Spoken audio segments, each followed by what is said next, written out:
There was a flurry of creator monetization programs released last week, including from LinkedIn, from Facebook, as well as from creator commerce company LTK. As part of its announcement, Facebook said it paid out $3 billion to creators in 2025. That is up by 35% from 2024, and it's the most that Facebook has ever paid to creators. And that might seem like a really big number, but not when you start to break it down, and that's, of course, what we're here for. So $3 billion is less than 2% of Meta's 2025 revenue, which came primarily from ads and surpassed $200 billion for the very first time.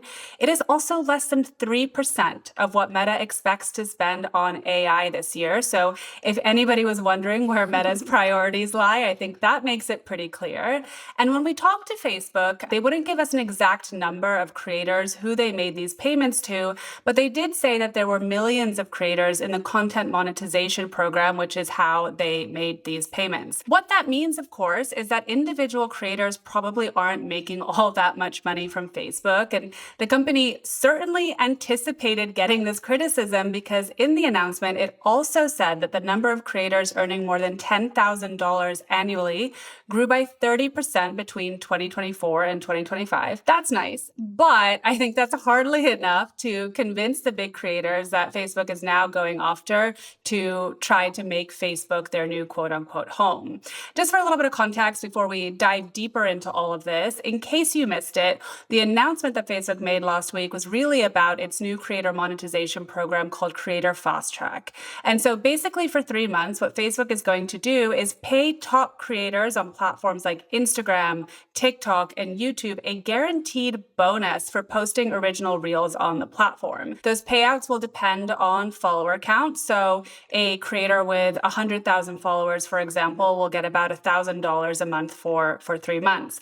Facebook says it's also going to boost that creator's content and add those creators to the content monetization program so they can start making money that way too. So Kaya, thoughts? Because you and I have both been following kind of the ebbs and flows of social platforms, creator monetization tools over the years. What do you make of all this? Yeah, I mean, it's like kind of bringing creator funds back, but not. And we're going to take a little walk down memory lane in a moment. With the exception of YouTube, platforms have not been great about paying creators directly. I mean, Instagram has really never paid creators in a meaningful way besides these kind of spot bonus programs that come and go, like this one. But to kind of look back at some of the boom of the creator funds, I mean, this really all started in 2020 when TikTok launched a $1 billion creator fund, which would be paid out over 3 years.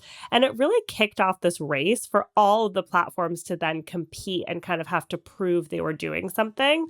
So do you remember Snapchat's announcement that it was going to give away $1 million a day to the Yes. best spotlight videos? I mean, at least 8 people became millionaires as a result. So good for them. And others earned, tens of thousands of dollars from just one video. So I think in those moments, you can take advantage of kind of the short-term gain. But we even saw social audio app Clubhouse, RIP, launch their own creator fund. They were paying $5,000 per month to some individual creators. And even YouTube, which arguably, has the best monetization for creators, also launched a fund for shorts, $100 million. So you can really see the pressure these platforms were feeling. And then Meta was sort of last to launch its $1 billion fund for both Instagram and Facebook creators. I mean, these days did not last for long. I think in the beginning, a lot of the bigger creators could make some easy money from this and saw good payments. But then over time, as the pool got bigger and more creators got involved in the program, the payouts went down and it just was never consistent or predictable income. I mean, maybe for the 8 people who got those, Snapchat $1 million earnings, they're like, okay, well, that was worth it. But I think for many of these programs, it just didn't really move the needle for most creators. Yeah, I remember back when TikTok launched one of its creator funds because it's had several iterations of it. And I remember reading a quote from one of the executives at the time who said something along the lines of, "We had to do this to remain competitive. I couldn't find the exact quote now because this was a couple of years ago, but I think that speaks to your point of, these platforms really just kind of rolling them out because one does it, and so the others have to in order to kind of keep up. And I think it also tells you everything that you need to know about these creator funds. They never really were about ensuring a sustainable income. They really were a lot more about optics. And, it's not just creator funds that have been problematic, though. I mean, the platforms have long been criticized for inconsistent payments, vague or opaque payment policies, as well as really restrictive, but also pretty murky eligibility requirements. Like if you look at Facebook's new program, for example, it says that the minimum follower requirement to be part of Creator Fast Track is 100,000 followers on other platforms. But then when we talked to Facebook, they said that they would consider creators who had down to 20,000 followers. So it's really hard to know exactly who qualifies for this or not. And we've already seen, some criticism online from, people who follow this industry. And Jim Louderbeck, who runs a Creator Economy Insider newsletter, is a really good example. And he was talking about LinkedIn's new program, LinkedIn 360, which we covered on a previous episode. Just a little background in case you didn't see that. Basically, LinkedIn 360 builds on the Brand Link program, which pays publishers a share of ad revenue for videos that they post on the platform. Creators are now going to be producing exclusive shows for LinkedIn, and they will get a cut of ad revenue from brands who sponsor those shows. And LinkedIn is also helping creators score bigger deals across content and events. But anyway, back to what Jim said, because he posted on LinkedIn and as part of his newsletter, why does a company with 1 billion members need to publicly sort its creators into first class and coach? You're already an algorithm. We already know your biases. Announcing it with a branded name, a geometry theme, and a fast track to direct brand revenue is just a lot. So some harsh words there from Jim Louderbeck. I know, Jim. Love you, Jim. You're the best.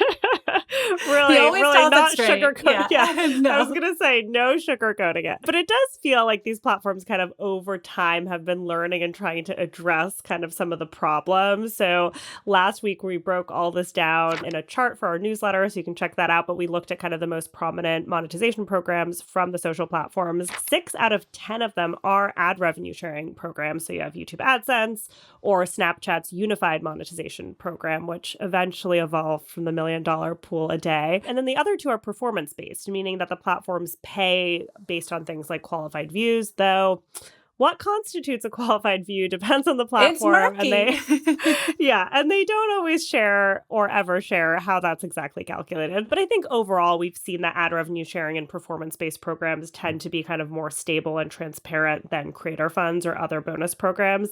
I mean, even if you think about Meta's, like, okay, you know the maximum you can earn per month, but it's still like, how do you get there? You don't totally know. And I think in general, right, like YouTube is seen as this kind of crown jewel of creator monetization. Most recently, it said that it's paid out $100 billion to creators, publishers, and artists over the past 4 years. Though I have some beef with this because often people simplify this to say $100 billion paid to creators, and that's just not accurate. And I would love to know the breakdown, because I have to imagine that a big portion of this goes to music as well as publishers. So I want to know how much is actually paid to the creators. But they're not going to tell us. No, they're not going to tell us. I have a lot of beef with that too. And back when I was at eMarketer, we actually tried to come up with an estimate for how much is going to creators. And so last year, what we calculated was that the social platforms combined paid out about $5 billion to creators in the US. The majority of that came from YouTube's AdSense. And of course, the $100 billion figure that we're getting from YouTube is over 4 years. Like you said, it's also global. So this is not a perfect comparison, but it does start to give you a little bit more of a sense of what's actually going into creators' pockets. And it may not be as much as you might think, even from YouTube, which really is sort of best in class in terms of creator monetization. Yeah. And I mean, for some creators, these programs are also their primary or only source of income. I mean, look at Darman, right? Like, he only recently started bringing on brand partners, and most of his income was coming from direct platform payments from Facebook and YouTube. But a lot of the biggest kind of YouTubers I've spoken to over time time said that, they've really tried to diversify their income. And, AdSense used to make up 75% or 50%, and now it's 25%. They really want to be diversifying, even if they're making, good money on AdSense. And I think that goes back to the question of whether you can actually make consistent revenue, right? I mean, there was a report from Patreon, which you should take with a little bit of a grain of salt because it's Patreon, which directly competes with these platforms and is trying to get creators to come onto its own service. But it showed that only 20 to 30% of creators felt that their income was predictable across TikTok, across YouTube, and across Instagram. So it really, is a challenge. So it makes sense that these big creators are diversifying. And, to your point, I mean, there are some creators that really, only rely on AdSense, but they're few and far between, right? I mean, most big creators will certainly take brand deals, and a lot of smaller creators, of course, aren't even making money from any of these creator monetization programs at all. So they are far from perfect. But one thing that I've, spent a lot of time thinking about, because after some of my conversations in recent years with creators, what I realize is that they don't always understand that the platform's ability to share ad revenue with creators also depends on their ability to bring in ad revenue in the first place. Now, this is not a problem for Facebook or for Instagram, right? I mean, their ad business has been on a tear. They have plenty of money and can afford to pay creators. But it can be complicated for some other platforms like Snapchat, for example, which I'll talk about in a little bit. And the other thing, that makes this challenging is that the platforms also have to be able to attribute that revenue to a specific creator. And that can be problematic depending on the format of the content. Again, this is by no means an excuse for the platforms, but it is an explanation in terms of how all of this works. So if you think about Snapchat, for example, I actually asked them about this when they rolled out their unified monetization program because the company has been so inconsistent in generating ad revenue over the years. And basically, they kind of dodged my question and just said that they were confident that they would be able to do it. And Kaya, as you mentioned, at least anecdotally, it has been really lucrative for some of the biggest creators. Snap also paid out $500 million to publishers, which includes creators, in 2024. We don't know exactly how many creators that went to. And of course, it includes other media properties as well. But it still seems like it could be better than most of the other social platforms. It amounts to close to 10% of Snap's revenue in 2024, though I think that says a little bit more about Snap's ad business. And of course, that's going to be very difficult for the company to sustain, especially if its ad business contracts. But then to the point about, this being complicated depending on the ad format, it's also why you see a different payment split for YouTube's long form versus YouTube Shorts, right? So Shorts ads appear between videos, and that makes them easier to skip, which also makes them less valuable to advertisers. It's also then harder for, YouTube to determine what specific creator to allocate that ad revenue to and to make that split. And so to their credit, they got creative, right? And they made a pool of ad revenue and creators get a cut of that. They did, however, lower the revenue split from 55% on long form to 45% on short form. And it's also coming from a pool of revenue, because I think what also makes it difficult is that you have multiple videos. Like when you think about a YouTube video, you're watching the ad on a specific channel on a specific video. So it's easy to attribute that to that creator. So they've finagled a whole thing there, but good for them because other short form platforms have not. But Shorts actually didn't even start sharing ad revenue with creators until 2023. So that's 3 years after it launched. And a lot of creators were really frustrated. Even though they had the Shorts fund, Shorts has also really struggled to find its footing. And I would argue is still, behind TikTok and Instagram. Instagram in particular with Reels has gotten much better. Its algorithm is much better, as we have recently reported. But, at the time, TikTok's algorithm, was superior. And if we look back at the early days of Shorts, YouTube had to do even more to get creators to post there in the first place. On top of the $100 million fund, they also offered additional money for video production as well as other incentives, including giving videos prominent placement on the YouTube mobile app, which was from some reporting my colleague colleagues at The Information did at the time. And they also gave lump cash payments. So, for example, creators who agreed to make 100 original videos within 4 to 6 months received a $50,000 payment from YouTube.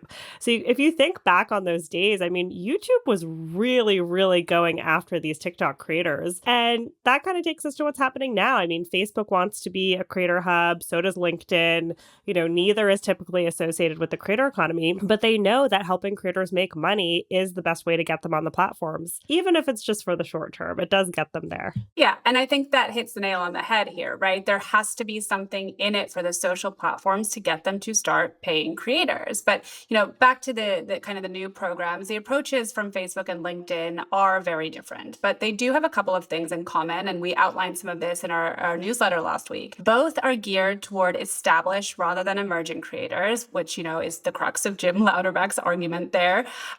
They also both emphasize original or exclusive content. So creators in LinkedIn's Top Voices 360 program, for example, can't post the videos they create for the shows on other platforms for a full year.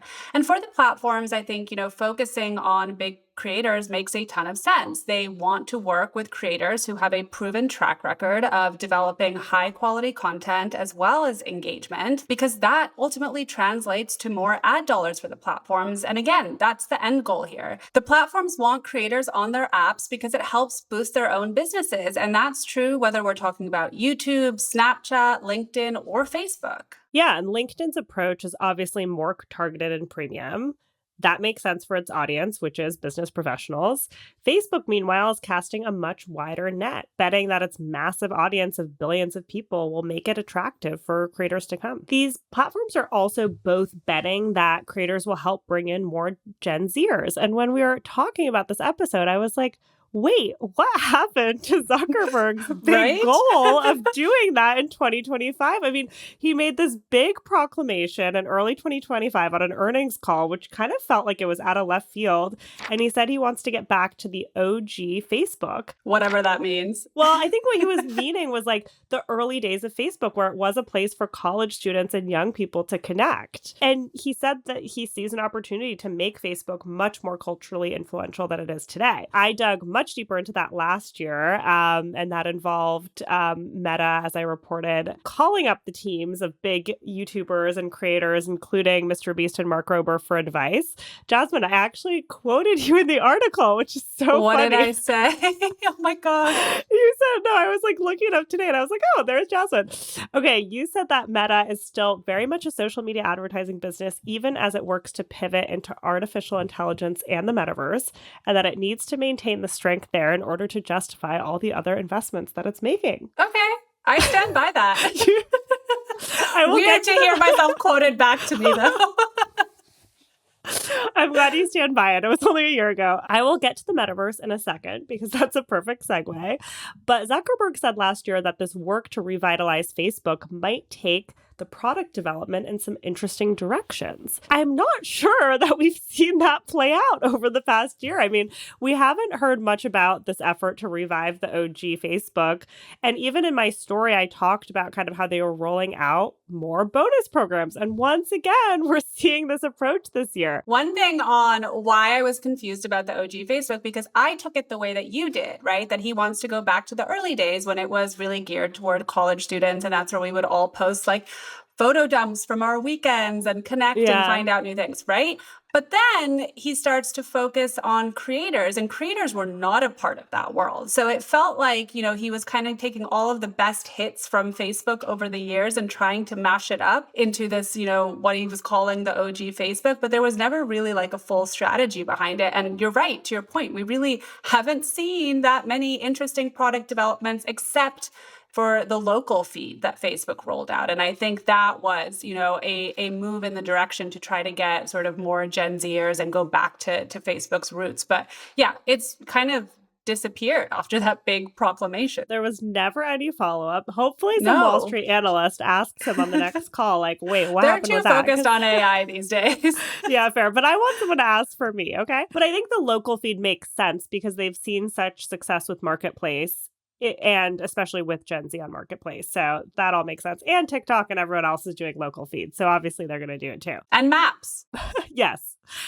But maybe this OG Facebook effort has more hope than the metaverse, which now seems to be officially toast. We've seen kind of a slow decline. There was layoffs recently and a pivot in focus from immersive worlds. And as the New York Times put it, it's had a long farewell. Yeah, I have so many thoughts about this. I mean, I think the pivot to the metaverse, first of all, was very ill-timed. If you think back to when this happened in the end of 2021, it was right before, the ad slump in 2022 when Meta's ad business contracted for the very first time. It was also very ill-defined. I mean, I still can't tell you what the metaverse actually is. I don't know if you have a better definition, Kaya, but it kind of feels like it's this, thing out there that nobody has a clear, real understanding of. But mostly, nobody was asking for this, right? And it felt like it just kind of came out of left field. And all of a sudden, Facebook rebranded its whole company to Meta.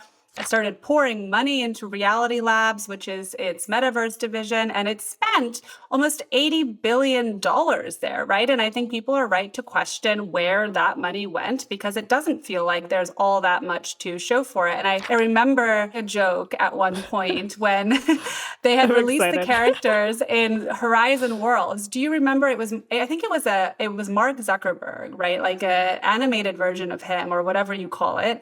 And he didn't have any legs.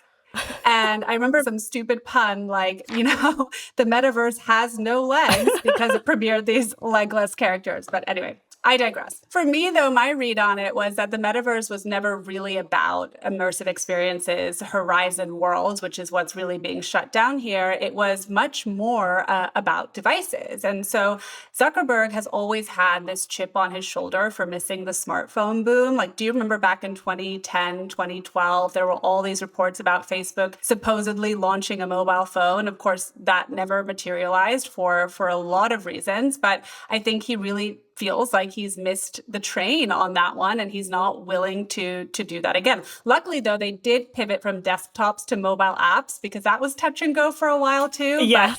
But that's another story for another time. And of course, there is no guarantee that Meta is going to succeed in, the headsets and the smart glasses that it's developing, but it is certainly not giving up even as it's shutting down Horizon Worlds and other parts of its metaverse ambitions. It's doubling down on that. It's actually gearing up to launch new AI-powered smart glasses soon. And in the latest earnings call and in question to an analyst, Zuckerberg said something along the lines of, actually, no, this is a direct quote. It's hard to imagine a world in several years where most glasses that people wear aren't AI glasses. To be fair, he said very similar things about the metaverse back in 2021. He said something like 1 billion people would use it in the next decade for everything from work to socializing and whatever else you can do in the metaverse. And that obviously didn't happen. So who knows how all this is going to play out. But Facebook Meta is certainly not giving up on the wearable side of its business. One thing I would add is they're also, I don't know if you saw this headline, but they're opening a flagship Meta store on Fifth Avenue. So to the point of like really wanting to make these glasses a hit. And I will say, I think the Ray-Ban strategy is very smart because I do see people wearing them in the wild. Like, have you tried them on? I have, and I'm very impressed with the sound. Like when you put